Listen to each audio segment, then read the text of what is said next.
स्वागत है आपका नर्सिंग स्टडी हेल्प के यूट्यूब चैनल में। आज हम misconception of mental ill patient के बारे में देखेंगे। मेंटली इल पेशेंट का के प्रति जो है सोसाइटी में क्या है वो मिसकंसेप्शन, उसके बारे में समझेंगे। ठीक है, तो चलिए स्टार्ट करते हैं। पहला जो है मिसकंसेप्शन है कि mentally ill person is a dangerous person. ठीक है, जो मेंटली इल पर्सन होते हैं वो डेंजरस पर्सन होते हैं। ठीक है, बहुत ही खतरनाक होते हैं। ठीक है, जो कि सभी मेंटल जो पेशेंट होते हैं ना वो खतरनाक नहीं होते हैं। कुछ ही जो ऐसा केस आता है जिसमें व्यक्ति क्या होता है बहुत ही खतरनाक हो जाता है। ठीक है, एंग्री बिहेवियर, सुसाइडल टेंडेंसी, इस टाइप का सिम्टम्स उसमें शो होने लगते हैं। ठीक है, तो सभी जो है मानसिक प्रॉब्लम जो होता है ना, मेंटल प्रॉब्लम, वो क्या होता है ना कि खतरनाक नहीं होता है। ठीक है, तो ये एक मिसकंसेप्शन है।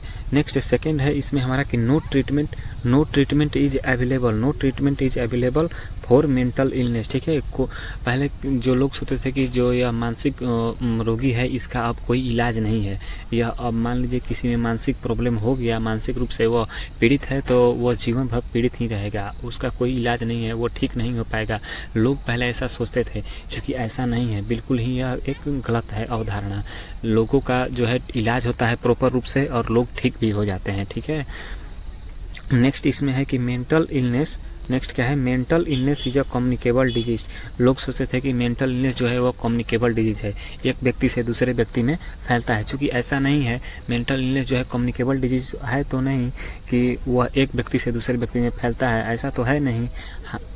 ठीक है, और ये होता है। ठीक है, तो चौथा जो है इसमें है mental illness is due to supernatural power. ठीक है, तो मेंटल इलनेस जो है वो जो क्या है कि वह होता है सुपर नेचुरल पावर के वजह से। ठीक है, लोग ऐसा सोचते थे कि पहले किसी में कहते थे कि भूत प्रेत आ गया, ये हो गया, तो इस टाइप का जो है लोग सोचते थे कि सुपर नेचुरल पावर की वजह से क्या होता है, व्यक्ति में वो मेंटली इल हो जाता है। ठीक है, चूँकि ऐसा नहीं है, उसका प्रॉपर इलाज होता है और व्यक्ति ठीक भी हो जाता है। ठीक है, और पांचवा है कि see a mentally ill person is a shame. ठीक है, और उसको जो है कि सेम नज़रों से देखते थे। ठीक है, उसको जो है कि गंदी नज़रों से देखा जाता था मेंटली इल पेशेंट को। ठीक है, उसको ठीक है गंदी नज़रों से देखा जाता था मेंटली इल पेशेंट को। ठीक है, और नेक्स्ट है इसमें mental illness is a heredity. ठीक है, पहले लोग मानते थे कि मेंटल इलनेस जो है वो कि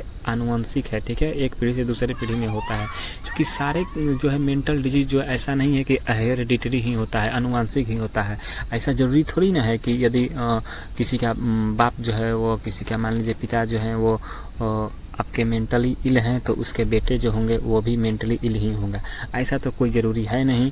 तो ये एक गलत अवधारणा था, फॉल्स ये था, कंसेप्शन था, मिसकंसेप्शन था। ठीक है, नेक्स्ट इसमें है हमारा कि mental illness is a social stigma. ठीक है, इसको लोग मानते थे कि यह सामाजिक रूप से क्या है, एक कलंक है। ठीक है, मान लीजिए किसी परिवार में कोई मेंटली इल हो गया, पागल हो गया, ठीक है, मानसिक रूप से पीड़ित हो गया, बीमार है, तो उसको लोग बहुत ही सोचते थे कि ये जो है हमारे घर में एक कलंक हो गया, समाज में एक कलंक है। ठीक है, तो उसको लोग जो है गंदी नज़रों से देखा करते थे, उसको जो है लोग अपना नहीं मानते थे, मतलब इस टाइप से उसके साथ भेदभाव किया जाता था। ठीक है, गंदी नज़रों से देखा जाता था, उसको समझा जाता था कि ये एक सामाजिक कलंक है। ठीक है, नेक्स्ट है इसमें कि mentally ill person show always abnormal behaviour. ठीक है, कि मेंटल इल पर्सन जो होते हैं वो हमेशा जो है ना कि एबनॉर्मल बिहेवियर करते हैं। क्योंकि देखिए ऐसा एकदम नहीं है, कुछ ऐसा मेंटल प्रॉब्लम है जिसमें व्यक्ति क्या होता है कि वो कुछ बोलता ही नहीं है, तो ये तो एकदम गलत है। जैसे कि डिप्रेशन हो गया, डिप्रेशन में यदि कोई व्यक्ति चला जाता है तो वह बोल ही नहीं पाता, कुछ बोलता ही नहीं है, शांत रहता है, उसका जो है कि कोई भी कार्य करने का मन नहीं करता है, उसमें लॉस ऑफ क्या हो जाता है, इमोशन हो जाता है। ठीक है, तो इस टाइप का कुछ डिजीज है जिसमें क्या होता है ना कि व्यक्ति जो होता है ना कि वो कुछ करता ही नहीं है, कुछ बोलता ही नहीं है, तो ये तो एकदम गलत है कि व्यक्ति एबनॉर्मल बिहेवियर करने लगता है। ठीक है, और इसमें नेक्स्ट है कि mental illness treated only asylum. इसमें व्यक्ति जो मानते थे कि पागल खाने में ही व्यक्ति को जो है मेंटली इल पेशेंट को ट्रीट किया जा सकता है, क्योंकि ऐसा नहीं है। कुछ ऐसे भी मेंटल डिजीज हैं जो कि घर पर भी ट्रीट किए जा सकते हैं। अब थोड़ा मोड़ा एंजाइटी है, डिप्रेशन है, तो उसको हम लोग दवा ले लेंगे तो घर पर भी ठीक ठीक हो सकते हैं, ट्रीट किया जा सकता है उसको।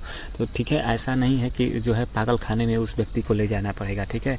जो बहुत ही ज़्यादा सीवियर कंडीशन हो जाता है तो उसको हॉस्पिटलाइज करना पड़ता है, लेकिन उसका ट्रीटमेंट है। मेंटल इलनेस का क्या है, ट्रीटमेंट है, ठीक है। लेकिन ऐसा बिल्कुल नहीं कि पागल खाने में ही उसको ट्रीट किया जाएगा। तो ये सब कुछ था, आप लोग इसको अच्छे से देख लीजिएगा, पढ़ लीजिएगा और समझ लीजिएगा, ठीक है। एक बार फिर से रिपीट कर देते हैं। पहला जो है misconception, mentally ill person is a dangerous person, ये मिसकंसेप्शन था। और सेकंड था no treatment is available for mental illness. Third था कि mental illness is a communicable disease, छुआछूत की बीमारी है। नेक्स्ट था इसमें mental illness is due to supernatural power, ठीक है। और भूत क्या चुड़ैलों का उस पर क्या है, वास है, इस टाइप का जो है लोग मानते थे सुपर नेचुरल पावर से यह होता है मेंटल इलनेस। पांचवा है इसमें see a mentally ill person as a shame, ठीक है, उसको गंदी नज़रों से देखा जाता था, ठीक है। Mental illness is a heredity, ठीक है, माना जाता था कि मेंटल इलनेस क्या है, आनुवंशिकी है, यदि पिता को है तो उसके बेटे को भी होगा, इस टाइप से, ठीक है। मेंटल और सातवां है कि mental illness is a social stigma, उसको सामाजिक अकलंक के रूप में देखा जाता था, ठीक है। Mental ill person show always abnormal behaviour, ठीक है, मेंटली इल पर्सन जो है हमेशा एबनॉर्मल बिहेवियर शो करता है, ठीक है। और नेक्स्ट है इसमें कि mental illness treated only in asylum, ठीक है, एसाइलम में ही, पागल खाने में ही उसको ट्रीट किया जा सकता है। तो ये कुछ था हमारा मिसकंसेप्शन जो कि मेंटल इल पेशेंट के प्रति होता है, ठीक है। ये सब कुछ था, तो आप लोग देख लीजिए, ठीक है। नेक्स्ट वीडियो में हम मिलेंगे कुछ और टॉपिक के साथ, तब तक के लिए धन्यवाद।